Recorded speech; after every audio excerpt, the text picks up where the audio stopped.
하나님 말씀 히브리서 1장 3절 같이 보시겠습니다. 같이 합독합니다. 이는 하나님의 영광의 광채시요 그 본체의 형상이심이라. 그의 능력의 말씀으로 만물을 붙드시며 죄를 정결하게 하는 일을 하시고 높은 곳에 계신 지극히 크신 이의 우편에 앉으셨느니라. 아멘. 제 아는 아이 엄마가 카톡을 통해서 이렇게 연동되어져 있는 영상이 하나 있었는데, 그 영상이 이제 자기 아들 이렇게 뒹구는 영상을 올렸어요. 그 영상을 보면서 막 깔깔깔대고 웃으면서 영상을 찍어서 올렸는데, 그게 뭔가 하면 그 체육관에서 체조 선수가 저쪽에서 덤블링을 막 하고 있으니까 이걸 본 유치원생 아들이 자기도 따라한다고, 제대로 덤블링을 할 수 없으니까 어설프게 뒹구는 거예요. 그 이쪽에서 돌면 자기도 돌고, 저쪽에서 체조 선수가 또 돌면 이쪽에서 또 자기도 돌고, 그걸 저는 이렇게 보고 그냥 있는데, 그 아이 엄마는 찍으면서 너무너무 그게 사랑스러우니까 막 깔깔대고 웃는 거예요. 그거를 자기 카톡 메인에다 이렇게 연동시켜놔가지고 자기 카톡에 들어온 사람들이 그 아이 얼굴을 보고 사진을 보고 동영상을 볼 수 있게 해놨어요. 이 다른 사람들이 볼 때, 제가 볼 때는 크게 감흥도 없고 그냥 그런가 보다 귀엽다 이 정도인데, 아이 엄마가 볼 때의 아이의 모습은 너무너무 사랑스러운 거죠. 엄마에게 아이의 행동들은 작은 몸짓 하나, 작은 행동 하나가 전부 다 애정 어린 시선으로 아이를 바라보고 있잖아요. 그 모습이 너무너무 사랑스러우니까 사랑스러운 그 모습을 자기가 혼자 간직하기 싫어가지고 올려놓은 거예요. 그걸 보면서 제가 어떤 생각이 드냐면, 지금 하나님이 우리를 바라보시는 그 마음, 시선이 이렇다라는 거예요. 우리를 향할 때 애정 어린 시선이 가장 기초적으로, 가장 기본에 깔려 있습니다. 물론 죄를 지으면 책망도 하시죠. 우리도 아이 자랄 때 잘못하면 혼내잖아요. 그러나 기본적으로 혼을 낼 때에도 가장 저변에 깔려 있는 마음은 이 애정 어린 시선이에요. 이 아이를 바라볼 때 하나님께서 우리 인간을 하나님의 형상으로 지었다고 이야기하셔서 인간을 바라보는 하나님의 본질, 기본적인 마음은 이 자세라는 것을 여러분이 놓지 않으시면 좋겠습니다. 그래서 하나님은 무서운 하나님, 책망하시고 저주하시고 벌하신 하나님이 아니라, 사실 근본적으로는 우리 가운데 그 엄마의 마음처럼 애정 어린 시선으로 우리를 다 바라보고 계세요. 이런 마음이 기본에 깔려 있으니 우리를 통해서 하나님의 살아계심이 나타나고 하나님의 역사가 나타나고 하나님의 영광을 보이면 너무너무 기뻐하시는 거예요. 제가 지난주에 말씀을 드릴 때 개인적이고 구체적인 여러분 자신의 하나님을 만나십시오, 이것이 우리 가운데 얼마나 중요한지 모릅니다. 정말 결정적인데 영향을 주거든요. 가장 결정적일 때 떠나느냐 아니면 지키고 있느냐, 하나님을 계속 의지하느냐 포기하느냐, 이런 것들이 개인적인 하나님, 구체적인 하나님을 만난 사람들은 더 단단해집니다. 여러분들에게도 이런 경험이 반드시 있어야 되고, 아직 없다면 이런 경험을 하나님께 달라고 기도하셔야 돼요. 그럼 하나님은 이런 경험을 하게 해주세요. 왜? 기본적으로 우리를 향해서 애정 어린 시선을 가지고 계시고, 그리고 우리를 통해서 하나님의 살아계심을 나타내기를 하나님은 기뻐하시기 때문에 그렇습니다. 모세를 부르신 하나님께서 모세에게 말씀하셔요. 늘 그냥 하루 아무런 기대와 목적도 없이 하루하루를 살고 있는 모세에게 하나님께서 나타나셔가지고 사명을 주셔요. 그때 하신 말씀이 제일 먼저 하시는 게, 나는 아브라함의 하나님이요 이삭의 하나님이요 야곱의 하나님이다, 이렇게 말씀하세요. 아브라함 시대에는 아브라함과 동행했었고, 야곱 시대에는 야곱과 동행했었고, 이삭 시대에는 이삭과 동행했던 하나님이시라는 거예요. 살아계신 하나님이라는 거예요. 이렇게 자신을 밝히는 것을 하나님은 기뻐하셨어요. 예수님도 동일합니다. 부활이 없다고 이야기한 사두개인들에게 죽은 자의 부활을 논할 때에 이런 말씀을 하세요. 하나님이 너희에게 말씀하시는 바, 나는 아브라함의 하나님이요 이삭의 하나님이요 야곱의 하나님이로라 하신 것을 읽어보지 못하였느냐? 하나님은 죽은 자의 하나님이 아니요 살아있는 자의 하나님이시다. 즉 하나님은 성경에 나와 있고 세계사에 나와 있는 유명한 신학자들, 유명한 목회자들, 유명한 신실한 성도들의 하나님으로 불리는 것보다는 지금 이 시대에 나의 하나님으로 불리는 것을 더 기뻐하신다라는 거예요. 그러니까 루터며 깔빙이며 로이드 존스 목사님이며 토존 목사님이며 스펄전 목사님이며 D.L. 무디 같은 이런 유명한 사람들이 하나님을 불려주는 것도 좋아하시지만 더 좋아하시는 것은, 그분들 지금 하늘나라에 계시니까 가장 좋아하시는 것은 지극히 평범해 보이고 아무도 주목하지 않는 나의 삶에서 역사하신 하나님, 이것을 더 기뻐하신다라는 거예요. 이걸 바라고 계신다라는 거예요. 그러니까 여러분도 하나님, 저를 통해서 하나님 살아계심을 증명해 주세요. 지금 21세기 최첨단 시대를 달리고 있는 시대에 하나님의 존재가 필요 없는 것으로 모든 것들을 다 인간들의 과학으로 주무를 수 있는 이런 교만으로 가득 찬 이 시대에 인간이 다 할 수 없으면 알게 하시고 하나님이 계셔야만 되면 우리로 알게 해주십시오. 그것이 나의 삶에서 내가 먼저 경험하게 해주십시오 라고 고백을 하셔야 돼요. 여러분, 지난주 인터넷 기사 보셨어요? 지금 마지막 최후의 빙하라고 할 수 있는 것이 녹아내렸다라고 이야기하잖아요. 지금 빠르면 2020년에 이제 빙하가 다 없어질 거라고 이야기해요. 지금도 세계 각국이 이 기상이변으로 엄청 난리가 났어요. 인간의 이기적인 욕망이 그 과학을 잘못 쓸 때에 얼마나 위험해지고 전 세계적으로 점점 더 큰 위험에 노출되어지고 있는지 몰라요. 인간의 과학이 잘 살 수 있을 것 같은데 현실은 더 악화되어져 가고 있고, 한두 사람이 위험에 빠뜨리는 것이 아니라 전 세계 모든 사람들 위험에 빠뜨리고 있어요. 올해 유독 우리가 더 많이 겪고 있는데 앞으로 이런 기상이변, 이상의 현상은 더 심화될 거라고 얘기를 하고 모든 전문가들이 다 걱정을 하고 있어요. 하나님이 없으면 잘 살 것 같습니까? 절대 그렇지 않아요. 모든 인간들은 이기적이고 시각이 대단히 근시안적이라 나는 잘 살고 있는데 전체적으로 볼 때는 파괴하고 있어요. 그럴 때 우리는 겸허하게, 하나님, 과학이 전부가 아닙니다. 편한 것이 전부가 아닙니다. 하나님이 계셔야 되겠고, 그리고 그 하나님이 나의 하나님이 되어주셔야 되겠습니다 라는 고백들을 여러분들이 자꾸 하실 수 있기를 바랍니다. 그리고 하나님은 이것을 원하십니다. 기뻐하십니다. 지금 오늘 나의 삶에서, 여러분 삶에서 여러분의 하나님으로 알려지기를 원합니다. 아, 그렇구나. 인간의 과학으로 다 되는 게 아니구나. 이성이 전부가 아니구나. 인간은 연약한 존재이구나. 영적인 존재인 절대자 하나님이 우리에게 필요하구나. 이것을 여러분들 보면서 누군가 느낀다면 이건 하나님께서는 너무너무 영광스러운 거예요. 세상 어떤 사람들이 아무리 큰 위대한 업적을 쌓아놓는다 할지라도 주변 사람들이 여러분을 통해 하나님을 알게 되고 알고 싶어 한다면 더 큰 영광이 없습니다. 여러분들 그런 욕심을 가지시고 이런 마음을 가지세요. 하나님, 저를 통해서 하나님의 역사가 드러나기를 원합니다. 그러면 하나님도 이것을 원하시기 때문에 여러분을 통해서 하나님의 살아계심을 드러내십니다. 믿으십니까? 네, 마음으로 받으세요. 그리고 여러분 삶을 통해서 이런 욕심과 이런 도전을 좀 가지셨으면 좋겠습니다. 하나님의 말씀을 따르는 것, 우리를 통해서 하나님의 역사가 나타나는 것은 아주 수월하고 쉽게 되어지지 않고 순간순간 어려움이 있기 때문에 이것을 포기하지 않는 시간들이 우리에게 절대로 필요합니다.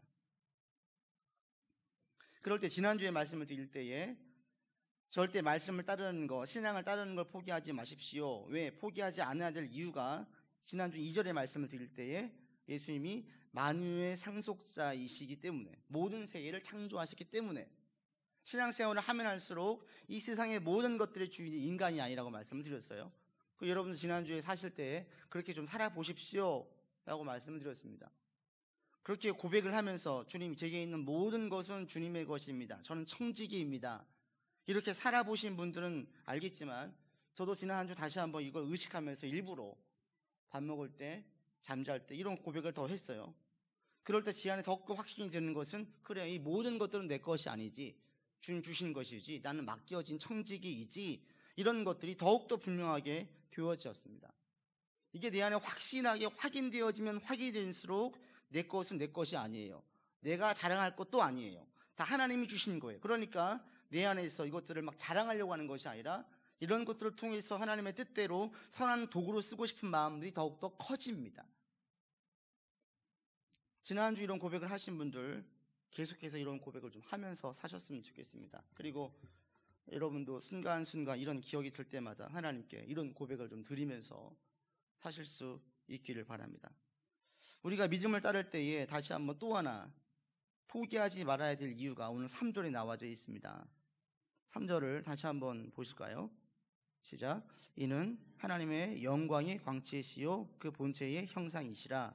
그 능력의 말씀으로 만물을 붙드시며 죄를 정결하게 하는 일을 하시고 높은 곳에 계신 지극히 크신 이의 우편에 앉으셨다.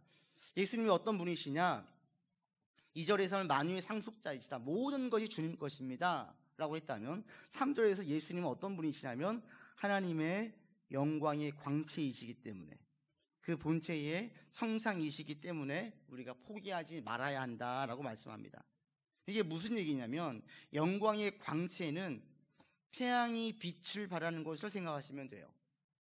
태양에서 빛이 발산되어지잖아요. 이런 것처럼 예수 그리스도를 통해서 하나님의 광채, 즉 하나님의 능력, 하나님의 위대하심이 드러난다라는 거예요. 예수님을 통해서 어떻게 우리가 알 수 있습니까? 하나님의 능력이심을 예수님이 부활을 통해서 알 수 있어요. 죽은 자가 살아났어요. 죽은 자가 살아나는 경우는 전무후무합니다. 죽기 전부터 이미 예수님이 말씀하셨습니다. 내가 죽을 것이다, 부활할 것이다. 그리고 공생의 기간 동안에 많은 능력들을 행하시는 이 능력들은 인간의 능력으로 할 수가 없는 것이었어요. 예수님을 알면 알수록 예수님을 통해서 하나님의 능력이 보여지죠. 바로 그렇다라는 거예요. 예수님은 누구시냐? 하나님의 영광의 광채이시다. 하나님의 능력이 나타난다. 그리고 이것은 예수님을 믿는 자들을 통해서도 동일하게 나타나죠. 예수님께서 말씀하실 때에 예수님께서 하신 것보다 더 큰 것을 우리가 할 수 있다고 얘기하셨어요. 이게 영광의 광채예요. 예수님을 잘 믿고 예수님의 말씀을 따르는 사람들을 통해서 하나님의 영광의 광채가 드러나게 하십니다. 간혹 우리 주변에 보면은, 아니 우리가 세계 교회사를 볼 때에도 그리스도인 한 사람으로서 어마어마한 일들을 하는 경우들을 종종 봐요. 그러니까 인간이 셈할 때는 할 수 없는 일이, 도저히 불가능한 일이에요. 이건 100% 불가능해요. 우리나라도 한 예를 들면 송명희 시인 같은 경우가 그런 경우이죠. 태어날 때부터 뇌성마비로 자기 몸을 가누지를 못해요. 학교를 다녀본 적도 없어요. 엄마에게 글자를 겨우 깨쳤어요. 근데 이 여인을 통하여서 나오는 주옥 같은 시들이 수많은 시들로 나오게 되었고 너무나 많은 사람들에게 영적인 도전과 각성과 감동을 줬어요. 시를 배워본 적도 없어요. 책을 많이 읽은 것도 아니에요. 그런데 이 여인의 입에서 나오는 시들이 너무나 많은 사람들에게 도전을 주고 세계 각지를 다니면서 하나님을 증거한 거예요. 이거 인간의 힘으로는 이해가 안 되는 거죠. 제가 이걸 보면서 다시 2012년도에 읽었던 책 하나가 기억이 났는데, KT 데이비스라는 여성이 쓴 엄마라고 불러도 돼요? 라는 책이에요. 이 여성이 아프리카 우간다에서 16명의 아이를 입양해서 거기에서 봉사활동을 하면서 지금 활동을 하고 있는데, 이 여성이 고등학교 때 16살 때 아프리카 우간다로 봉사활동을 갔어요. 갔다 왔어요, 방학 때. 그리고 난 다음에 이 여성이 고등학교를 졸업하고 자기가 우간다로 또 가겠다라는 거예요. 당연히 부모님 말리겠죠? 근데 워낙 이 아이가 완강하게 고집을 부리니까 고등학교를 마치고 허락을 했어요. 뭐 갔다 오겠지. 그런데 간지 1년이 지나고 2년이 지나고 3년이 지나고 7년, 8년이 지나도 오지 않는 거예요. 근데 거기에서 오히려 아이를 입양을 한 거예요. 어린 아이들. 그러면서 이 아이를 입양해서 지금까지 오면서 자기가 책을 쓴 거예요. 그 당시 2012년도에 이 여성이 나이가 23살. 얼마나 평범해요? 얼마나 어린 여성이었어요? 근데 이 여성이 아이들 입양을 하고 그리고 거기에서 엄청난 일들을 하면서 심지어 비영리 사역단체를 만들어서 거기서 활동을 하고 있어요. 미국에서 풍요로운 생활 가운데 있던 여성이 거기에서 그런 일들을 하고 있는 거예요. 보통 일반 사람으로는 상상할 수 없는 일들을 이 여성이 혼자서, 내전도 있었고 위험한 부분들이 많았음에도 불구하고 해나가요. 1년이면 돌아오겠지, 2년이면 돌아오겠지, 안 돌아와요. 많은 사람들이 위대하게 보아요. 그럴 때 이 여성이 이야기합니다. 저는 여러분과 똑같은 평범한 사람입니다. 저도 너무나 많은 실수를 합니다. 그런데 제가 이렇게 할 수 있었던 것은 비범하신 하나님을 섬기는 섬기기 때문입니다. 저는 지극히 평범한데 하나님이 대단하시기 때문에 그분이 이런 일들을 하신 것입니다 라고 이야기를 해요. 이 여성이 실질적으로 뭔가 대단한 게 있느냐? 없어요. 그럼에도 불구하고 이 여성을 통하여서 하나님의 영광이 드러나게 만드셨어요. 이게 하나님의 영광의 광채예요. 저 여러분들과 통해서 하나님의 영광의 광채가 드러나기를 원합니다. 우리를 통해서 하나님의 영광의 광채를 드러내십니다. 하나님은 말씀하실 때에 평범한 사람들을 통하여서 그 영광을 드러나게 하시지 세상의 위대한 사람들을 통해서 위대한 일을 행하지 않으세요. 또 한 가지가 본체의 형상이라는 거예요. 본체의 형상이라는 것은 뭐냐면 주화나 봉인에 찍힌 자국을 말해요. 원래의 주형과 정확하게 일치하죠. 예수님을 보면은 하나님의 속성, 하나님의 어떤 성품들이 그대로 보인다라는 거예요. 영광의 광채는 예수님의 하나님의 능력이라면 본체의 형상이라는 것은 하나님의 속성으로 보시면 돼요. 하나님의 가장 본질적인 속성은 무엇입니까? 사랑이에요. 사랑. 예수님을 통해서 어떻게 하나님의 사랑을 알 수 있습니까? 죽기까지 우리를 사랑하셨죠. 십자가의 죽으심이 우리로 하여금 예수님이 우리를 사랑하신다는 것을 알게 해요. 역시 동일합니다. 예수를 주로 고백하는 사람들을 통해서 하나님의 본체의 형상을 보여주세요. 하나님의 사랑을 알게 해주세요.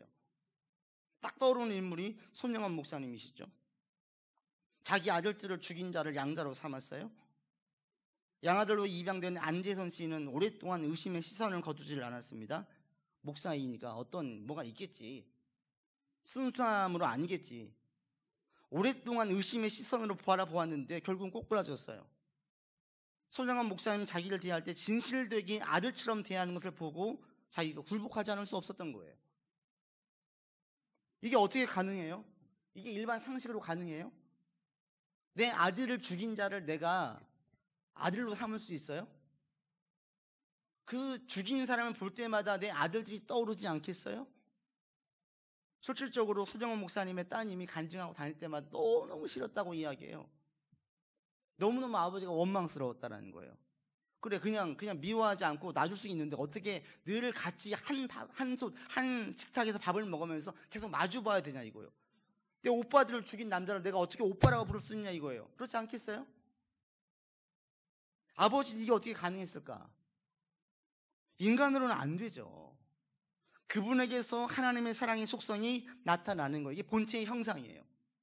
예수님을 온전히 따라갈 때에 이렇게 하나님의 본체의 속성, 하나님의 사랑하심이, 하나님의 자비하심이, 또 하나님의 공의하심이 자연스럽게 드러나게 됩니다. 여러분을 통해서 이렇게 하나님의 영광의 광채와 본체의 속성, 형상이 드러나기를 원합니다.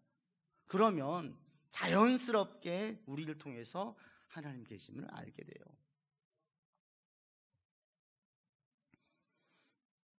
오늘 이번 한 주간 여러분 이런 기도를 좀 하면서 사셨으면 좋겠는데요.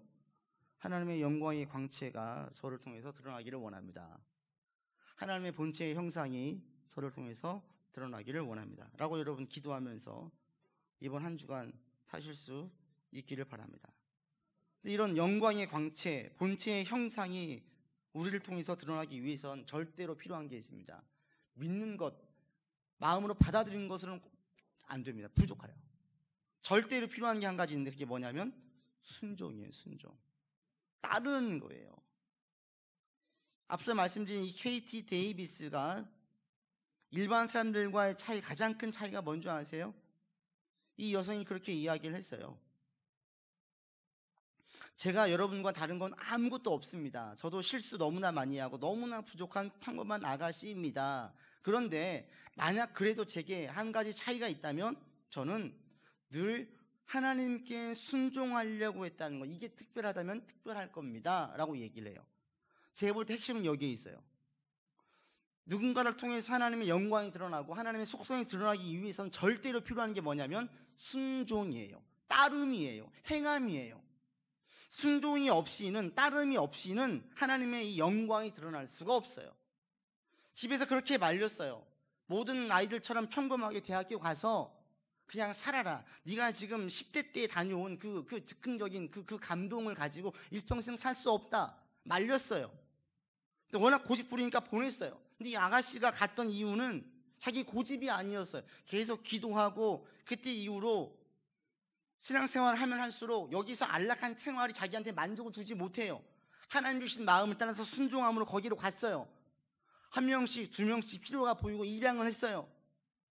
이것이 남들 볼 때는 많은 도전을 주는, 자신도 모르는 사이에 자신이 위대해져 있고 커져 있는 거죠. 자신이 큰 사람이 되고 싶었던 게 아니었어요. 하나님의 그 능력을 드러냈어요. 무엇이요? 순종이. 제가 수차례 말씀을 드렸어요. 여러분, 믿음은 순종, 행위와 분리가 불가능합니다. 순종하지 않으면 첫 번째, 내 믿음의 상태가 얼마인지도 몰라요. 우리 체력에 대해 비유를 드렸지요. 내가 20대 때 생각을 하고 지금 막 가서 운동을 하면 20대 때의 체력이 아닌 것을 내가 알 수 있어요. 마음은 20대이지만 막상 축구를 같이 하고 나면 5분만 뛰어도 숨이 턱턱 막혀요. 아, 내가 20대 때의 체력이 아니구나. 뛰어봐야지 알지요. 영적인 것도 똑같아요. 순종을 해봐야 내 믿음의 정도를 알 수 있어요. 아, 내가 지금 믿음이 좋은 게 아니구나. 내가 생각할 때는 이 정도는 쉽게 따를 수 있을 것이라고 생각을 했는데 막상 따라 보니까 어려워요. 막 속에서 부하가 치밀어요. 하기 싫어요. 자존심이 상해요. 이러면 뭘 알아요? 아, 내가 이거밖에 안 되는구나. 그게 여러분 실질적인 믿음의 상태거든요. 신앙의 정도예요. 그런데 우리는 착각을 해요. 믿었으니까 내 마음의 상태로 내가 20대 때의 체력과 똑같을 거야. 내가 지금도 하면 다 할 수 있어. 자기 신앙을 몰라요.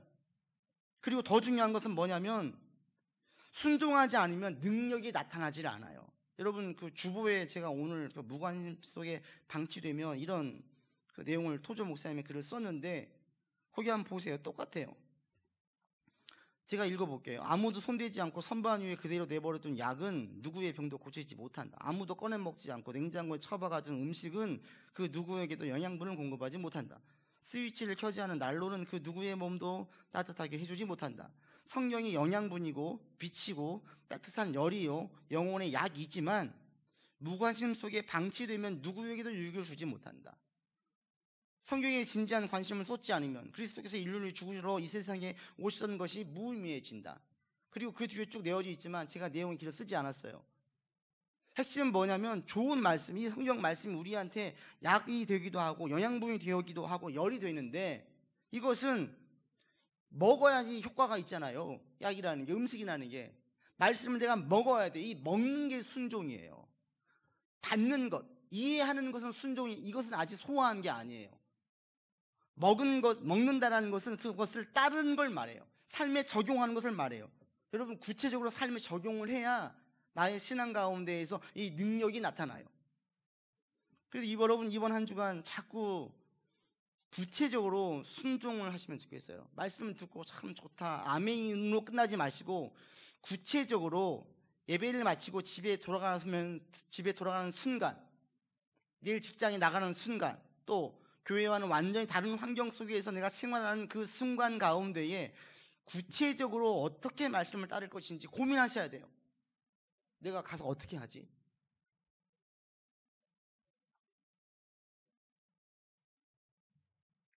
섬기기를 작정을 하다든지, 내가 남들보다 조금 더 수고한다든지, 사람들을 함부로 대하지 않고 힘써서 친절하게 예의를 갖춘다든지, 거짓과 속이는 생활을 좀 싫어하시니까 진실과 성실로 사람과 일을 대한다든지, 구체적으로 무엇인가 여러분 정하셔가지고 그거 한 가지를 지키려고 한번 한 주간 살아보세요.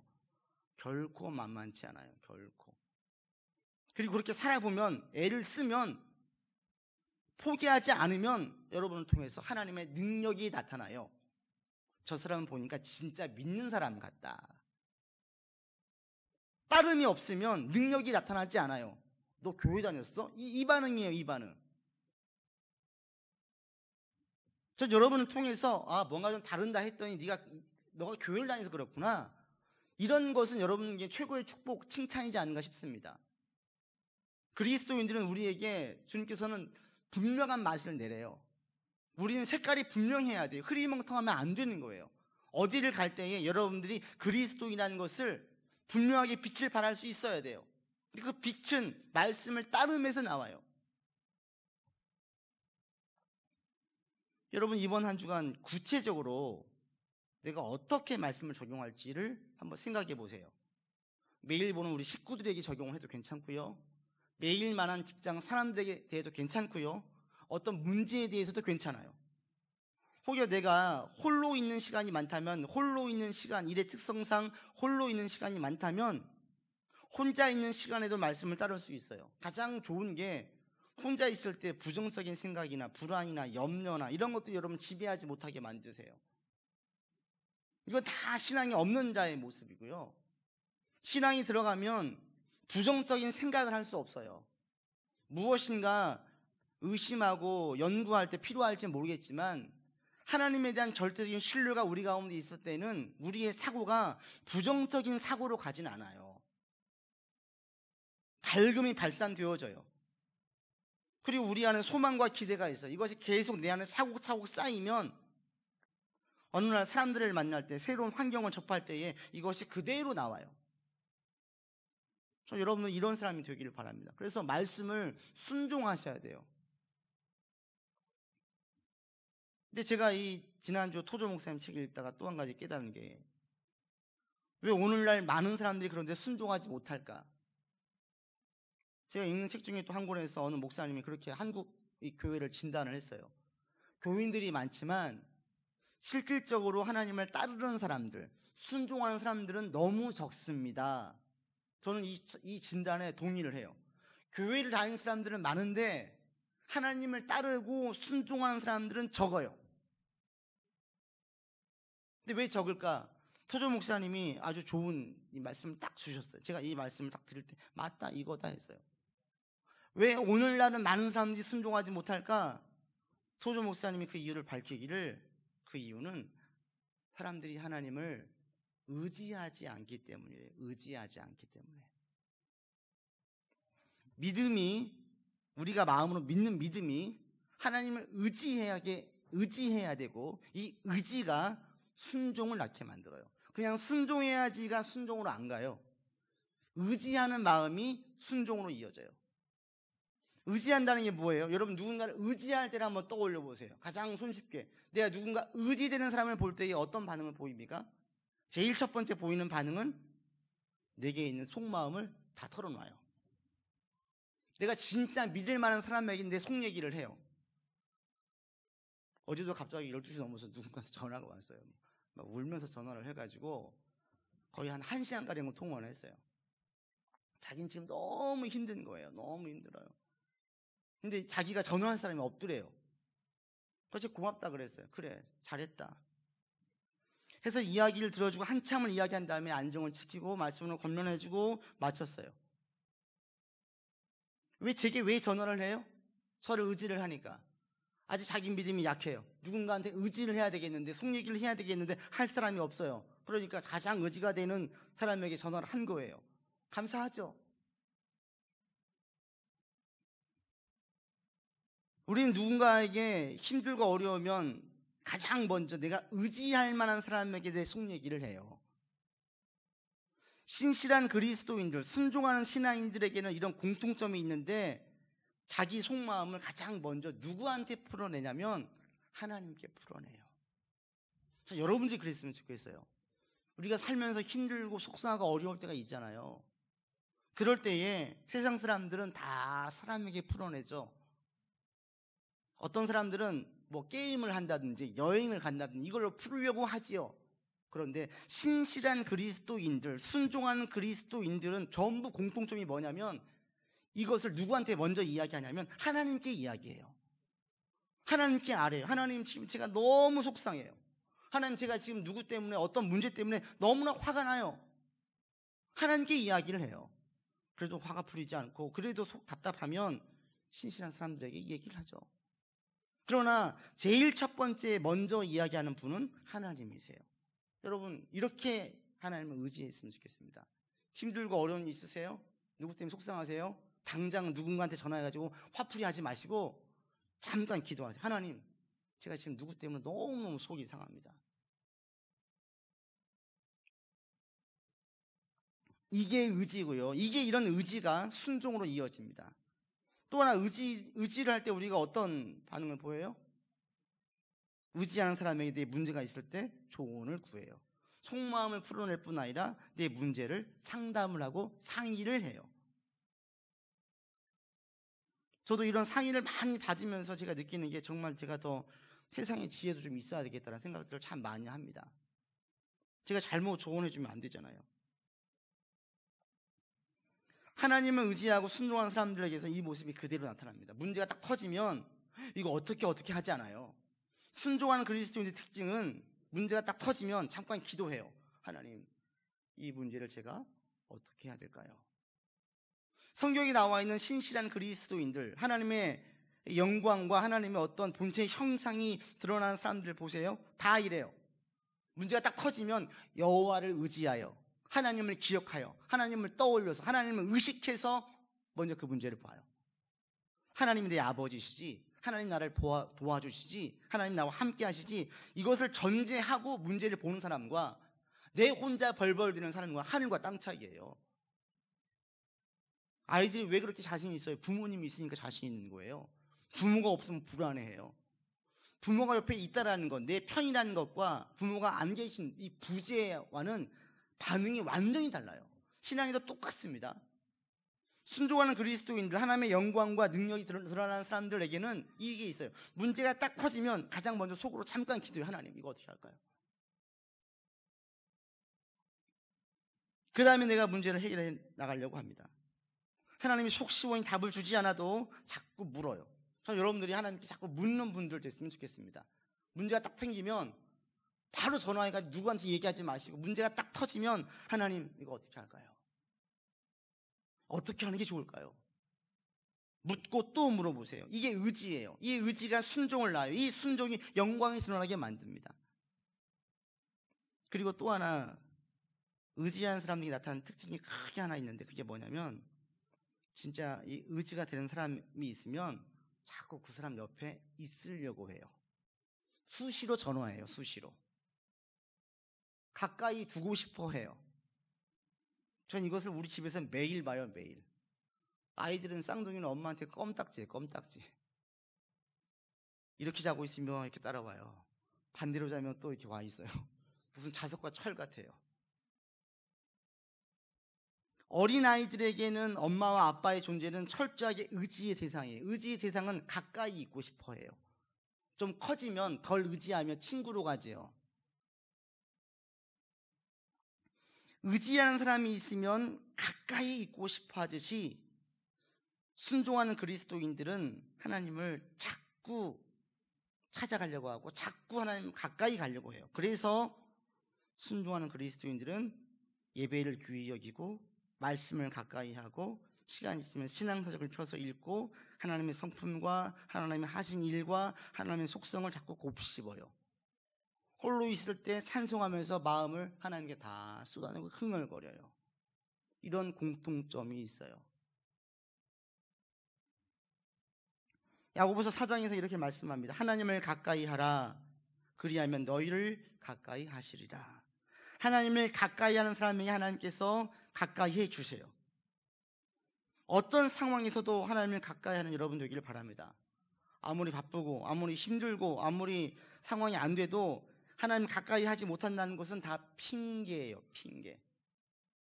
아무리 바빠도 연애는 해요.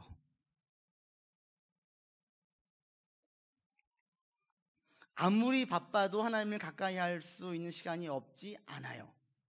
더 큰 축복은 뭐냐면 바쁜 가운데 처음에는 시간 빼기가 힘들죠. 그러나 이렇게 처음에는 엄청 힘든데 하나님을 가까이 하면 가까이 할수록 우리 삶이 더 안정되어지고 더 질서가 잡혀지면서 처음에는 하나님을 의지하는 게 많은 노력과 에너지가 쏟아 부었는데 점차 에너지를 쏟지 않아도 하나님을 가까이 하게 돼요.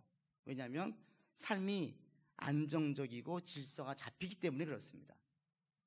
결혼하지 않은 사람은 자기 생활 중심이죠. 그러나 결혼한 다음에도 총각 때처럼 처녀 때처럼 그렇게 생활을 유지하면 안 되죠. 가정생활이 안 돼요. 새로 조정을 해야 돼요. 아내에게 맞추고 남편에게 맞추고 가정을 맞춰야 이게 안정적이고 평화로운 가정이 되어져. 질서를 잡는 거예요. 예수님을 믿고 따를 때에도 마찬가지입니다. 내 생활을 그대로 유지하면서 예수님을 잘 믿을 수는 없어요. 없어요. 예수님 믿으면서 질서를 새롭게 잡으셔야 돼요. 그리고 이 잡힌 질서는 내 가운데 새로운 풍요로움을 주지요. 혼자는 좋은데 가정을 이루면 더 좋아요. 불편함도 있어요. 그럼 더 좋은 점이 많으니까 결혼하는 거죠. 하나님을 믿고 따를 때에는 불편한 부분이 처음에 있어요. 그런데 좋은 부분이 많아요. 나중에는 좋은 부분이 너무 많아요.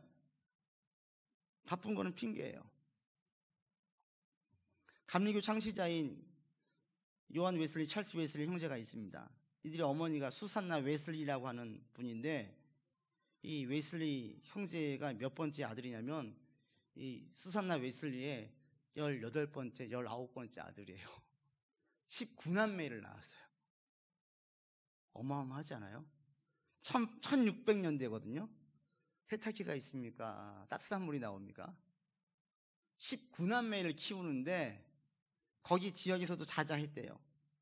이 가정 살림 때문에 영적인 노력이 지장이 받는 일을 그녀에게는 없었다고 해요. 아이들 신실하게 키웠으니까 이분들이 나중에 훌륭한 그냥 일꾼들이 되었겠죠. 19명의 아이를 키울 때에 그 빨래가 얼마나 많겠어요? 음식은요? 추운 겨울을 어떻게 해요? 현실적인 것을 생각을 해보면 이게 일들이 어마어마한 거예요. 제가 최근에 읽은 책 가운데에서 오늘날 과학이 아무리 발달됐다고 해도 지금 인터넷, 컴퓨터가 엄청난 혁명인 것 같지만 컴퓨터의 혁명이 세탁기를 따라가지 못한대요. 세탁기. 집에서 여성들이, 이 가전제품들이 여성이 집에만 있지 않고 전문 직업인들 되게 만든 지대한 공을 세운 것이 세탁기. 시간을 엄청나게 단축을 시켰어요. 집안 일들을. 그러면서 밖에 나가서 일할 수 있게 만들었어요. 1600년대에 세탁기가 있어요? 일이 얼마나 많아요. 그럼에도 불구하고 하나님께 나아오고 하나님을 따르는 데에는 전혀 망설임이 없었어요. 바쁜 것은 핑계예요. 우선순위에서 말씀을 따르는 것이 밀려있기 때문에 그래요. 말씀을 가장 첫 번째 두지 않으니까 질서가 깨져서 그래요. 그래서 바쁜 사람들이 가끔 얘기하면서 뭐 이렇게 해서 못 나오겠어 이러면 이해는 하면서도 한편으로는 조금 안타까운 부분도 있어요. 질서가 좀 잘 잡혔으면 좋겠다. 삶의 질서가 예배 중심으로 갔으면 좋겠다. 이게 시작인데, 여러분 가운데에도 하나님 중심으로 하나님을 가까이 하려고 하는 마음이 더 커지기를 바랍니다. 간혹 어떤 분들 이런 얘기를 하세요. 주일날 피치 못하게 빠지고 난 다음 주에 와가지고, 목사님 전에 어쩔 수 없이 제가 그 모임에 참석하고 왔는데 마음이 편치 않아요. 별로 그게 좋지 않은 것 같습니다. 이런 얘기를 들을 때 감사해요. 왜 그래요? 하나님을 가까이 함이 좋은 거예요. 가까이 하다 보니까 이제는, 예전에는 그냥 편하게 다녔던 그것들이 예배를 드리지 않고 나가는 것이 불편한 거예요. 저는 이것이 정상이라고 봐요. 이게 건강한 신앙인으로 나아가는 좋은 사인이에요. 저 여러분들이 하나님을 의지하는 분들 되었으면 좋겠습니다. 의지가 순종을 낳습니다. 순종하려고 애쓰지 마시고 의지하려고 애쓰세요. 이번 한 주간 사실 때에 다니면서 혼자 좀 중얼거려 보세요. 하나님 하면서 하나님 찾아보세요. 문제가 터지면 하나님 찾아보세요. 시간 나면 TV 켜지 마시고 한번 성경을 펴보세요. 그리고 집에 꽂혀있는 신앙서적을 펴가지고 매일매일 조금씩이라도 읽어보세요. 5장이든 10장이든 읽어보세요. 이렇게 가까이 하면 자연스럽게 순종하고 싶은 마음이 생겨지고요, 이것이 열매로 이어집니다. 우리가 믿는 예수님은 하나님의 영광의 광채이시고 본체의 형상이십니다. 이 예수님을 통하여서, 예수님 믿고 따를 때에 우리를 통하여 영광의 광채가 드러나게 하시고 하나님 본체의 형상이 드러나게 하십니다. 여러분 통해서 하나님의 능력이 나타나기를 바라고요, 하나님의 속성들이 여러분 속에서 자꾸 발견되어지기를 원합니다. 그러기 위해서 이번 한 주간 하나님을 힘써서 의지하며 살 수 있는 여러분 되기를 주의 이름으로 권면드립니다. 아멘. 이번 한 주간 좀 그렇게 삽시다. 혼자 다닐 때 하나님께 기도해 보세요. 속마음 이야기해 보세요. 하나님 아시지요? 하나님을 가까이 하시길 바랍니다. 기도합시다. 우리가 믿는 예수님은 영광의 광채이십니다. 본체의 형상이십니다. 이 예수님으로 말미암아 우리의 삶을 통하여서 영광의 광채가, 본체의 형상이 드러나게 하실 것을 믿습니다. 우리가 이 믿음 안에 살게 하여 주시고 우리를 통하여서 하나님의 능력이, 하나님의 속성이 드러날 수 있도록 인도하여 주옵소서. 우리 구주 예수 그리스도 이름으로 기도드립니다. 아멘.